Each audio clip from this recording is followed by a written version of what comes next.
kelompok mufakat dan masih dari kelas 10 TKJ 3 akan melaksanakan debat dengan tema pembelajaran jarak jauh untuk menyelesaikan tugas bahasa Indonesia yang dianut oleh Ibu Tri Wahyu Puspahuda.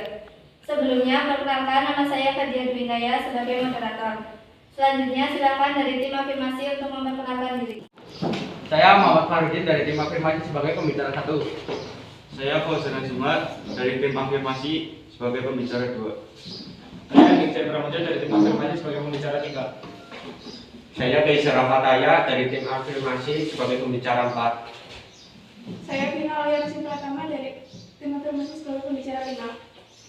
Saya Galuti Zamudia dari tim afirmasi sebagai pembicara 6. Selanjutnya dari tim oposisi, silakan memperkenalkan diri. Perkenalkan, nama saya Muhammad Raful Anam dari tim oposisi sebagai pembicara 1. Perkenalkan, nama saya Firlia Wijanisi dari tim oposisi sebagai pembicara 2. Saya Mahatham Temangare Kurniawan dari tim oposisi sebagai pembicara 3.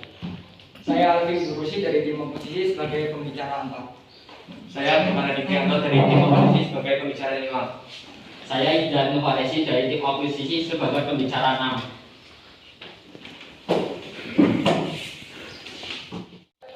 Selanjutnya dari tim notulis, silakan memperkenalkan diri. Perkenalkan, nama saya Laila Putri Sikoma sebagai notulis 1. Perkenalkan, nama saya Melina Fardani sebagai notulis 2. Selanjutnya dari tim pengingat waktu, silakan memperkenalkan diri. Perkenalkan, saya Wisma Rizia sebagai pengingat waktu 1. Perkenalkan, nama saya Didiati Prabowo sebagai pengingat waktu 2. Baik, setelah sesi perkenalan, kami akan langsung lakukan debat. Masih pada debat kali ini adalah pada hari Senin 22 Maret 2020 muncul kasus pertama COVID di Indonesia. Setelah untuk mengurangi penyebaran COVID di Indonesia, pemerintah meliburkan sekolah selama 2 minggu. Tak disangka COVID semakin merebak di Indonesia. Hal ini menyebabkan pemerintah memperlakukan pembelajaran jarak jauh di seluruh sekolah. Di Indonesia, sistem pembelajaran jarak jauh ini menuai pro kontra di masyarakat. Bagaimana pendapat masing-masing tim mengenai hal tersebut? Saya persilakan tim afirmasi untuk menyampaikan pendapat mengenai mosi. Persilakan. Terima kasih atas waktunya. Kami tim afirmasi akan menyampaikan pendapat kami mengenai mosi tersebut. Kami menyatakan setuju dengan diadakannya pembelajaran jarak jauh atau PJJ. Merupakan solusi tepat untuk memutus rantai penyebaran virus COVID-19 di Indonesia karena sistem ini dapat mengurangi kerumunan dan juga kontak langsung antar manusia. Mengingat jumlah kasus COVID-19 di Indonesia mencapai kurang lebih 5 juta dan masih bertambah di setiap harinya. PJJ menjadi sistem pembelajaran paling efektif saat ini karena diyakini dapat menekan jumlah kasus penularan COVID-19. Keberhasilan sistem PJJ ini tentunya tergantung pada peran pemerintah, sekolah, pengajar, dan juga pelajar itu sendiri. Apabila semua komponen tersebut menjalankan perannya dengan baik, dan kami yakin sistem PJJ akan berjalan dengan baik dan efektif. Jadi melihat kondisi yang mengkhawatirkan ini, kami setuju pembelajaran tatap muka diganti dengan pembelajaran jauh untuk sementara waktu. Sekian, terima kasih. Baik, terima kasih. Selanjutnya, silakan dari tim oposisi untuk menyampaikan pendapat mengenai mosi yang kita bahas. Waktu dan tempat saya persilakan. Baik, terima kasih atas waktunya. Kami dari tim oposisi akan menanggapi mosi tersebut. Kami menyatakan tidak setuju dengan diadakannya pembelajaran jarak jauh.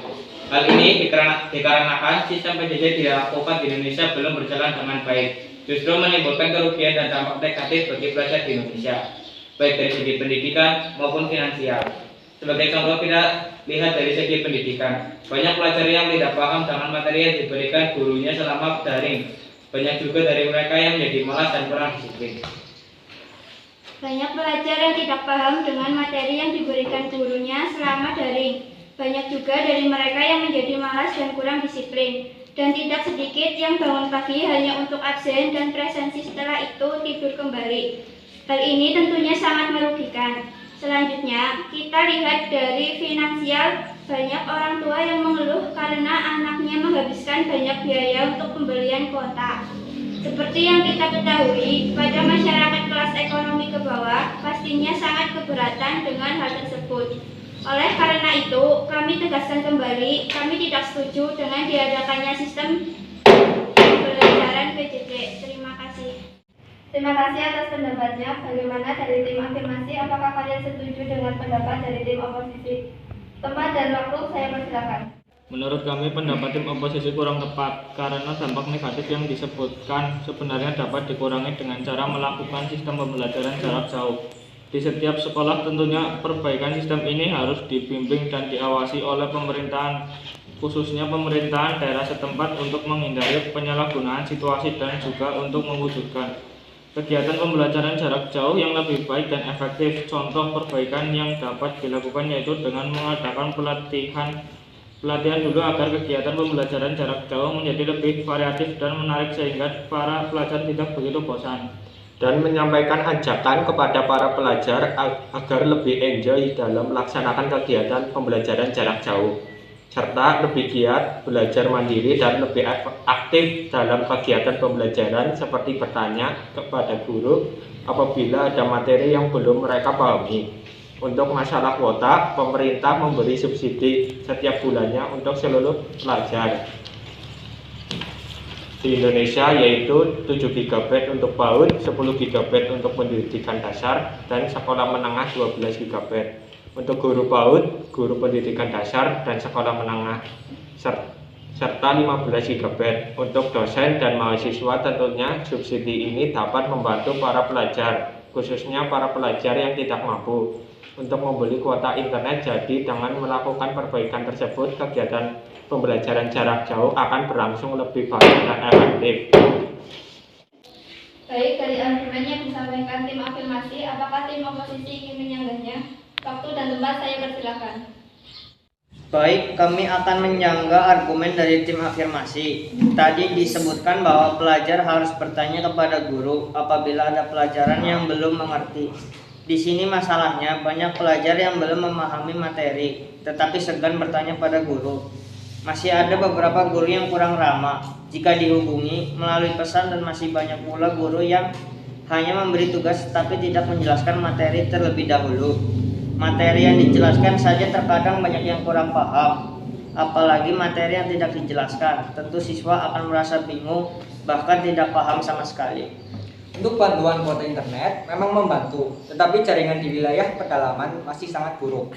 Banyak juga pelajar yang belum memiliki smartphone dan sarana pembelajaran lainnya, dan juga tenaga pendidikan yang gaptek atau gagap teknologi. Jadi menurut kami pembelajaran jarak jauh ini masih kurang efektif. Jika dilakukan, sebaiknya pemerintah memberlakukan pembelajaran tatap muka dengan memperlakukan protokol kesehatan yang berlaku. Sekian, terima kasih. Bagaimana tim afirmasi? Apakah akan menyanggah balik argumen dari tim oposisi? Waktu dan tempat saya persilakan. Baik, kami dari tim afirmasi akan memberikan argumen perlawanan. Pada argumen kedua, kami sudah menyampaikan cukup jelas tentang perbaikan sistem PJJ saat ini. Pelatihan guru diadakan untuk memperbaiki sistem PJJ. Salah satunya adalah pelatihan teknologi dasar bagi para guru agar mereka tidak gaptek untuk masalah respon. Beberapa guru yang mungkin kurang ramah, pastinya mereka sudah dibekali pembelajaran sikap, dan apabila masih kurang ramah, mungkin saja mereka sedang kewalahan. Untuk sistem pembelajaran guru, kami sudah menyampaikan usulan dengan mengadakan pelatihan agar pembelajaran lebih efektif dan lebih variatif sehingga para pelajar tidak kebingungan lagi. Untuk memahami materi para pelajar yang berada di kawasan susah sinyal dan tidak memiliki smartphone, pemerintah harus turun tangan untuk memperbaiki sinyal dan untuk memberi bantuan subsidi alat pembelajaran. Tentu hal ini tidak mudah dilakukan secepatnya. Maka dari itu, kami sudah mengatakan dari awal, PJJ ini akan berhasil apabila semua komponen dijalankan perannya dengan baik. Kami tidak setuju dengan argumen pembelajaran tatap muka dengan protokol kesehatan yang ketat. Karena pada saat ini, kasus COVID-19 meningkat pada bulan Februari 2022, 1.000 sampai 2.000 perharinya. Apabila pembelajaran tatap muka dilakukan, apakah masih dapat memperbaiki keadaan? Justru tentu tidak, meskipun PJJ belum sempurna, tetapi masih menjadi solusi yang terbaik. Jadi menurut kami, PJJ masih menjadi pilihan yang tepat untuk saat ini. Dengan catatan harus diperbaiki secara terus-menerus sistemnya agar dapat berjalan baik dan efektif. Terima kasih tim afirmasi atas tanggapannya. Apakah tim oposisi akan menyampaikan pendapatnya? Waktu dan tempat saya persilakan. Baik, terima kasih waktunya. Kami tim oposisi masih kurang setuju dengan argumen tim afirmasi. Mengingat kita tidak tahu kapan wabah COVID-19 di Indonesia akan berakhir, maka pembelajaran jarak jauh atau PJJ tidak efektif. Sevariatif apapun PJJ, pelajaran akan merasa bosan, jenuh, tertekan, bahkan depresi karena mereka belajar di tempat yang sama, dengan situasi yang sama tanpa melakukan sosialisasi langsung dengan orang lain. Hal tersebut mengakibatkan masalah baru untuk kesehatan fisik dan psikis para pelajar. Keadaan pelajar yang tertekan akan mengakibatkan fisiknya terganggu, mulai dari gangguan pencernaan karena telat makan, gangguan reproduksi karena stres berlebihan, gangguan tidur, dan gangguan fisik lainnya. Psikis pelajar juga akan tertekan dampak buruk seperti depresi akut, antisosial, bahkan memiliki resiko bunuh diri. Seperti pada kasus pelajar SMP nekat bunuh diri karena stres dengan tekanan belajar daring PJ yang dikutip dari Tribun Manado. Pada Jumat 30 Oktober 2020 itu sangat fatal, jadi menurut kami pembelajaran jarak jauh atau PJJ sudah tidak efektif lagi dilakukan karena menimbulkan banyak dampak negatif. Sebaiknya pemerintah berani mengambil resiko dengan melakukan pembelajaran tatap muka dengan catatan. Sekian, terima kasih. Baik, terima kasih atas argumen dari tim oposisi. Argumen tersebut merupakan argumen terakhir pada debat kali ini. Selanjutnya saya persilahkan menulis untuk menyampaikan kesimpulan materi pada debat kali ini. Baik, terima kasih atas waktunya. Saya akan menyampaikan kesimpulan pada debat kali ini. Kesimpulan yang kita dapat adalah pembelajaran jarak jauh atau PJJ memang sepenuhnya belum efektif dilakukan. Jadi, sebaiknya pemerintah mencoba memberlakukan pembelajaran tatap muka dengan catatan atas persetujuan pihak sekolah, pihak orang tua, pelajar, dan pihak-pihak terkait sebelum melakukan pemberlakuan. Sebaiknya pemerintah juga melakukan uji coba dengan menggunakan sistem bergilir serta menerapkan protokol kesehatan yang tepat. Apabila pemberlakuan sistem pembelajaran tatap muka ini berdampak negatif dan lebih parah dari sebelumnya, setiap peningkatan jumlah kasus COVID-19 yang signifikan atau kasus-kasus lainnya, maka sebaiknya pemerintah menggunakan sistem pembelajaran jarak jauh kembali dengan catatan harus memperbaiki sistem pembelajaran jarak jauh agar pembelajaran lebih efektif. Sekian, terima kasih. Terima kasih Nodoli sudah menyampaikan kesimpulan debat. Demikianlah debat mengenai pembelajaran jarak jauh kali ini. Saya selaku moderator meminta maaf apabila ada kesalahan. Sekian dari kami, terima kasih. Wassalamualaikum warahmatullahi wabarakatuh.